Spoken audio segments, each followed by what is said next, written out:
আজ আমরা দেখতে চলেছি 2023 সালে রিলিজ হওয়া একটি অসাধারণ মুভি। আর এই মুভিটির নাম হলো কিং অ্যানাকোন্ডা, যেখানে একটি জঙ্গলে এমন একটি সাপকে দেখানো হয়েছে যার সামনে থেকে বেঁচে ফেরা প্রায় অসম্ভব। তো হঠাৎ একদিন এই সাপের সামনে পড়ে যায় কিছু স্টুডেন্ট। তারা কি পেরেছিল ওই সাপটির হাত থেকে বেঁচে ফিরতে, নাকি এই সাপের হাতে মরতে হয়েছিল সবাইকে, সেটা জানবো আজকের মুভিতে। বন্ধুরা, এটা আমার প্রথম এক্সপ্লেন। যদি কোনো ভুল হয়ে যায় তাহলে অবশ্যই কমেন্ট বক্সে জানিয়ে দিবেন, আর এই ভিডিওতে অবশ্যই একটু লাইক দিবেন। মুভির শুরুতে আমাদেরকে দুইজন ব্যক্তিকে দেখানো হয়।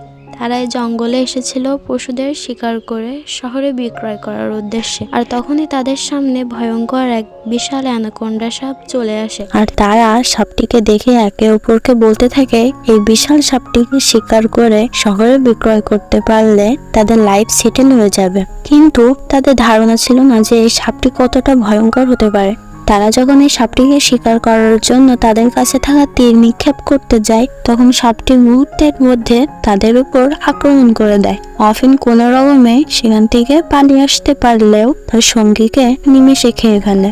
সে এসে দেখতে পায় তারা যে বোটে করে এই জঙ্গলে এসেছিল সেই বোটটি কোনো এক প্রাণী নষ্ট করে দিয়েছে।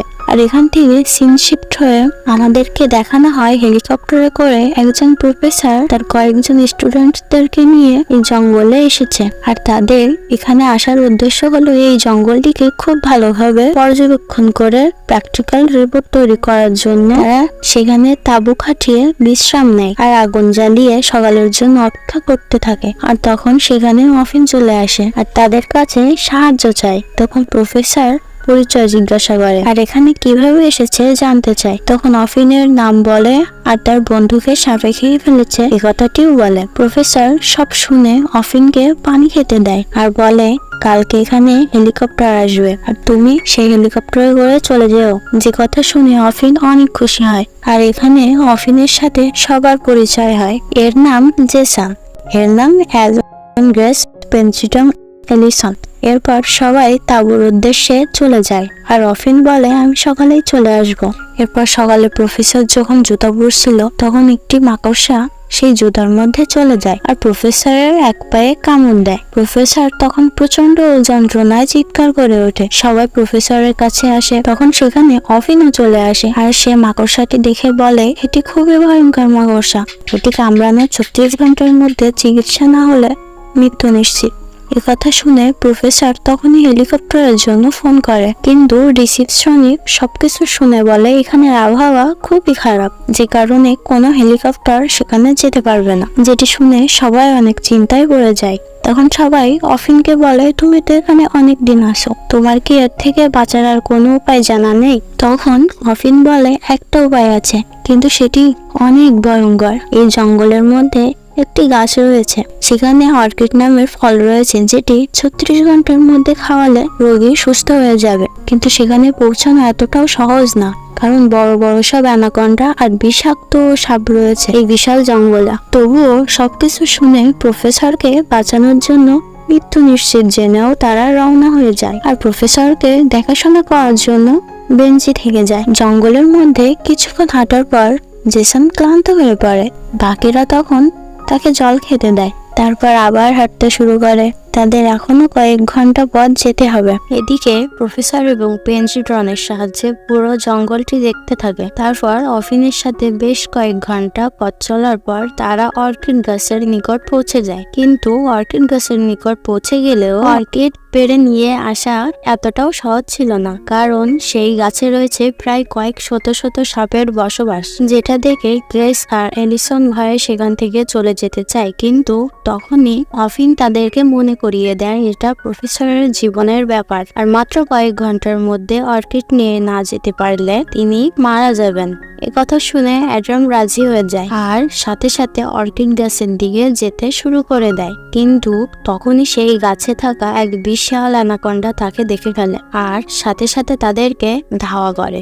তারা তখন দৌড়ে পালানোর চেষ্টা করে। বেশ কিছুক্ষণ দৌড়ানোর পর তারা বুঝতে পারে তারা পথ হারিয়ে ফেলেছে। আসলে তারা যে রাস্তা দিয়ে জঙ্গলের মধ্যে গিয়েছিল এটি সে রাস্তা নয়। এবার তারা লক্ষ্য করে তাদের সাথে জেসান নেই। তারা তখন অনেক চিন্তায় পড়ে যায়। আসলে আগে থেকে জেসান অনেক দুর্বল হয়ে পড়েছিল, যে কারণে সে সবার পিছনে পড়ে যায় আর অন্য রাস্তায় চলে যায়, আর তাকে সেই সাপটি নিমেষেই মেরে ফেলে। এদিকে জেসানকে অনেক ডাকাডাকি করেও যখন কোনো সাড়া পাওয়া যায় না, তখন তারা সিদ্ধান্ত নেয় আবার সেই অর্কিড গাছ পর্যন্ত তারা জেসানকে খুঁজতে যাবে আর সুযোগ বুঝে অর্কিড পাড়ার চেষ্টা করবে। এদিকে এফডি আর সেই মহিলা তখনও চেষ্টা করতে থাকে যদি কোনো হেলিকপ্টার সেই দিকে যেতে রাজি হয়ে যায়, কেউ রাজি হয় না। আর তখনই সেখানে জ্যাক নামের একজন ব্যক্তি চলে আসে, যে কিনা আগে একজন হেলিকপ্টারের পাইলট ছিল। সবকিছু শুনে সেই জঙ্গলে যেতে রাজি হয়ে যায়। এদিকে অ্যাডামরা জেসনকে খুঁজতে খুঁজতে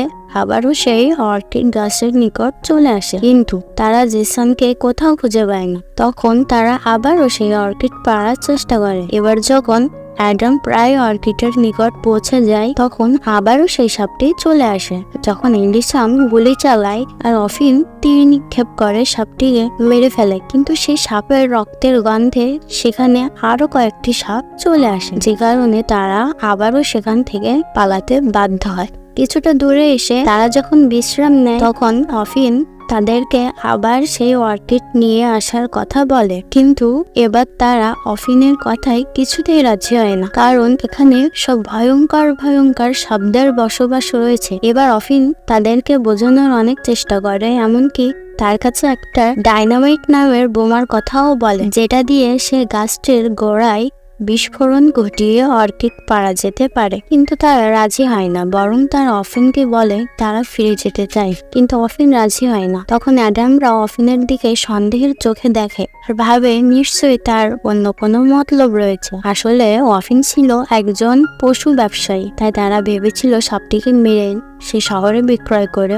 অনেক টাকার মালিক হতে চায়। একথা ভেবে তারা অফিনকে রেখে সেখান থেকে চলে যায়, কিন্তু অফিন বলে যদি তোমরা পথ চিনে যেতে না পারো তাহলে এখানে ফিরে এসো, আমি অপেক্ষা করব। আর তাদের সাথে এমনটি হয়। তারা রাস্তা চিনতে না পেরে বারবার সাপের ডেরায় গিয়ে ওঠেন, তাই বাধ্য হয়ে তারা আবারও অফিনের কাছে ফিরে আসে। এবার অফিন সেই অর্কিড গাছের গোড়ায় ডাইনামাইট বিস্ফোরণ করে, গাছটিকে কোন রকমে মাটিতে শুয়ে ফেলে আর এলিসন অর্কিড নেয়। তখনই সেই সাপটি চলে আসে। অ্যাডাম তখন এলিসনকে বাঁচাতে যায়, কিন্তু সাপটি অ্যাডামকে গিলে খেয়ে ফেলে। এবার তারা তিনজন সেই সাপের চোখ ফাঁকি দিয়ে একটি গুহায় লুকিয়ে পড়ে। এদিকে প্রফেসর আর বেঞ্জি তাদের কোনো খোঁজ না পেয়ে নিজেরা সিদ্ধান্ত নেয় যে তাদের ফেরার রাস্তার দিকে রওনা হবে। এদিকে অফিনরা যে গুহায় লুকিয়েছিল, আসলে সেই গুহাটি ছিল খুবই ভয়ঙ্কর, কারণ এখানে ছিল এক বিশাল দেহের মাকড়সা। তারা তখন আবারও পালানোর চেষ্টা করে আর সেই মাকড়সাও তাদের পিছু ধাওয়া করে। এবার তাদের সামনে সেই সাপ চলে আসে আর পিছনে মাকড়সা। তখন অফিনরা একটু আড়ালে লুকিয়ে পড়ে। সাপটি তখন সেই মাকড়সাকে আক্রমণ করে। এই সুযোগে তারা সেখান থেকে পালিয়ে অনেকটা দূরে চলে আসে। তখন তারা একটি পুরাতন ল্যাব দেখতে পায় আর সেখানে আশ্রয় নেয়। এদিকে প্রফেসরও প্রায় তাদের নিকট পৌঁছে গিয়েছে। এদিকে সে সাপটিও ততক্ষণে ল্যাবের কাছে চলে এসেছে। তারা তখন একটি ঘরে লুকানোর চেষ্টা করে, কিন্তু সেই সাপটি খুব সহজে দরজা ভেঙে ঘরে প্রবেশ করবে এটা ভেবে অফিন তাদেরকে একটি নিরাপদ জায়গায় পাঠিয়ে দেয় আর নিজে সেই সাপের সামনে চলে যায়, যাতে করে সাপের মনোযোগ তার দিকে চলে আসে। আর এখান থেকে এলিসন আর গ্রেস বুঝতে পারে আসলে অফিন ছিল খুবই ভালো মনের একজন মানুষ, তাই তারা অফিনকে ছাড়া কিছুতেই যেতে চায় না। অফিন শেষ মুহূর্তে এলিসনকে ধরে বাঁচার চেষ্টা করলেও আর কোনো লাভ হয় না। তখন সেই সাপটি আর অফিন সেই ল্যাবে থাকা একটি ফুটন্ত অ্যাসিড পানির মধ্যে পড়ে যায়। তখন সেখানে প্রফেসর আর বেঞ্জিও চলে আসে। তারা ভেবেছিল সাপটি হয়তো গরম ফুটন্ত অ্যাসিড পানিতে পড়ে মারা গিয়েছে, কিন্তু না, সেই সাপটি আবারও জেগে ওঠে আর তাদের পিছু ধাওয়া করে। যখনই সাপটি প্রফেসরকে মারতে যাবে, তখনই এলিসন আর গ্রেস ছুরি দিয়ে সাপটিকে আঘাত করে, যার ফলে সাপটি তখন গ্রেসকে গিলে খাওয়ার চেষ্টা করে আর তার হাতে থাকা ছুরিটি তখন সাপটির মুখে ফুটে যায় আর সাপটি তখন সেখানে মারা যায়। আর এই মুভিটি এখানেই শেষ হয়ে যায়।